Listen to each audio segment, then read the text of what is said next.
Hey, what's up, guys? This is ZBT Jose coming at you from ZBT Games.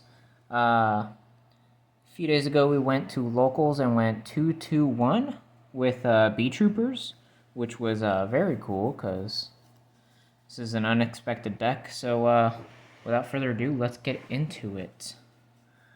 We got 3 of the Sting Lancer. I'm going to try to do this quick. I don't feel like I need to explain any of what the cards do. Probably just the ratios.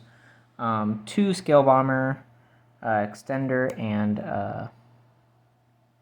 Chain Blocker, and we got Scout Buggy.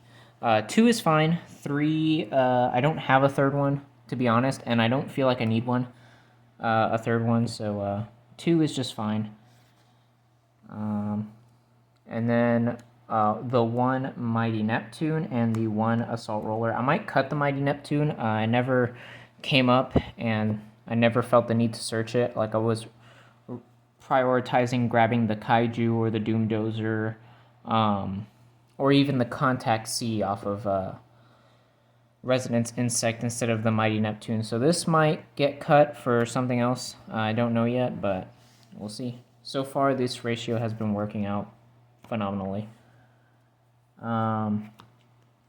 We got 2 Dragon Bite is our normal summon. Our other normal summon is 3 Sting the Poison. If you revive it off of Seraphim, it's another interruption on your opponent's turn, so it's really good. Another Chain Blocker Extender is Pin the Bullseye. You could also burn your opponent for 200, which is really cool. The 2 Twin Bow the Attacker. 2 is good. I wouldn't run 3 because you don't want to lock yourself into insects that much. But it's pretty cool. And this actually came up against Spright. Also, this deck hard counters Spright, so that's something to look out for. It can attack twice, which is weird. But yeah, Extender, Chain Blocker, which is most of your extenders are usually Chain Blockers, to help you not get hand trapped, even though it's not a hand trap format. We got 1 Arbalest. I wouldn't run this set anymore. Running 1, I never really saw it anyways, so... but it's good. It can revive level 3 out of your graveyard. We got 3 Resonance Insect. Honestly, the best card in the game. You can grab a level 5 or higher when it's sent from the field to grave, and then when it's banished, you can get... or you can dump a level, or you could just dump any insect to the grave. So you could dump stuff like Goki Pole. Usually, if I didn't open Sting the Poison, or let's see, Scale Bomber. I'll dump one of those so I can revive it off of Seraphim, which is pretty cool. The Goki Pole, what you get off the Goki Pole is the Shiny Black Sea Squatter, or you can get your Retaliating Sea. The Shiny Black Sea Squatter, we're going to change it out for a lower level, or a lower attack point insect, because getting the Spright Elf off of the field is important, and I think Spright Elf is 1500. But Retaliating Sea does well against Fusion decks, E-Telly decks, Spright when they start on starter, Add Ignister, which I 2-0'd quickly against their field spell. So that's really good. It just banishes everything. What we get off the Goki Pole is either the Sting Lancer, or we get the Godarla and the Doom Dozer. Godarla, just an interruption on your opponent. You can, do your whole combo. Your opponent doesn't really care what you're doing because you're not really impacting the board all too much until you grab this Kaiju and then your opponent starts paying attention. So that's pretty funny. Doom Dozer is so you can banish the Resonance Insect, and then you can extend further from there. Oh, I dropped my cards. Next are the spells, the in-engine spells and traps. 1 Formation. It's good in the grind game, but usually I cut it out games 3, maybe 2 if we're going into time. The 1 descent, well, 2 descent, and 1 flying sting. This card's good. It's also a spell and a trap pop if you have a 3k or higher insect. And this revives itself if you have a 3k or higher insect in your end phase. So that's pretty cool.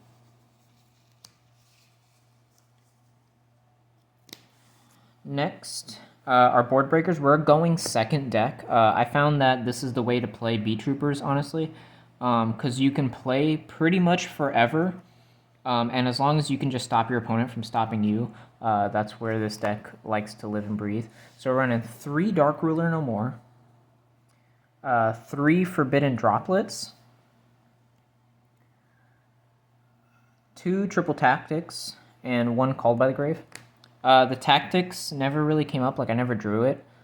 So in theory this is good, so I'm going to keep it. Droplet's good because you want to keep the invincibility on Atlas, but you want to beat over things that are higher than 3k. So Forbidden Droplet is amazing. That's the main reason why I used it. Sometimes I used it to get my normal summons off or get my Armor Horn Link monster to go off to get my extra normal summon, and then Dark Ruler is just good for pushing through Spright or whatever unbreakable boards people have. And then the only hand trap that doesn't lose to Called by, what is it? What's the other one that people are running? Gamma, Spright Red. It's honestly the best hand trap going first or second, so that's really amazing. 48 card main deck. I tried cutting it down to 40, but honestly, this has been working amazingly. Like I said, the only changes we'll make is a smaller attack point vanilla, and the what's it called? The Mighty Neptune. But we'll see. Next for the extra deck, we got the Alamirage. I hate Alamirage, but you have to run it. It sucks that it's not an insect. It would be so much better if it were an insect, but sometimes when you brick, which I never did, but you still need it just in case, or you get hand trapped to death, this card's good, but I hate it. We got 2 BEETROOPER Armor Horn. This card's nuts. You get an extra normal summon, and you banish 3 out of the grave to revive itself back. Really cool, helps you link climb. Locks you into insects, though. Same with the twin bow, it locks you into insects, but I believe that's the only things that lock you into insects. The Insector Picofelina, this card's nuts. It's got 2 effects. One to discard a card and attach a insect from the deck to another monster you control. And the other effect is you can shuffle 3 insects from the grave and draw 1, which is really cool because if I didn't have a card to discard, I would use its second effect first. And then get the discard. So that's pretty cool. Next, we are running 2 Seraphim Papillons. This card's okay. It's good if you end on this and like a Mighty Neptune or a Cicada King.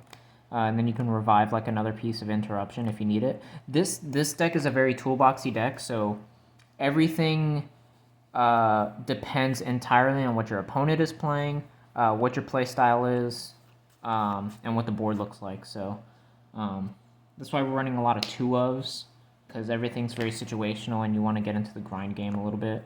This is kind of a mid-rangey deck. 2 Invincible Atlases. This card's nuts. Usually when you tribute an insect, I like to summon the Sting Lancer or the Scout Buggy for more follow-up. And it's untargetable, indestructible by card effects, and it can pump itself up to 5k, which is really cool.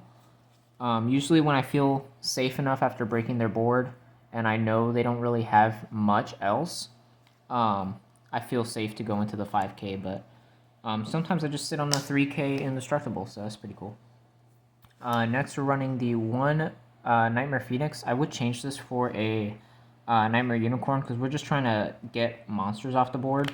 But against decks that you know have problematic back row, this is really good. So we'll see. The one access code for when you don't lock yourself into insects and you can just OTK. The card's great. For Spright and anyone who makes a Towers-like monsters, we are running the Underworld Goddess because you can easily flood the field. Why is it not focusing? Hello? You can easily flood the field with insects without locking yourself into insects, and then get rid of like a toad or the Spright Xyz monster. Next, we're running one Cicada King, one Downer Magician, and one Zeus. I was never able to make the Zeus because I felt like I was in a comfortable position with Cicada King and like Atlas that I didn't really feel the need to make Zeus. But if you're running low on resources and you just need to like buy more time so you can draw better cards, the Zeus is amazing. Next, into the side deck. This deck has trouble with back row decks, so we're gonna, make this geared towards more back row decks because it really struggled, and that was one of my losses. Like I got quickly 2-0'd by a back row deck, so yeah, this is gonna change for sure. But we're running the one Contact C. Contact C is amazing. Amazing against branded despia.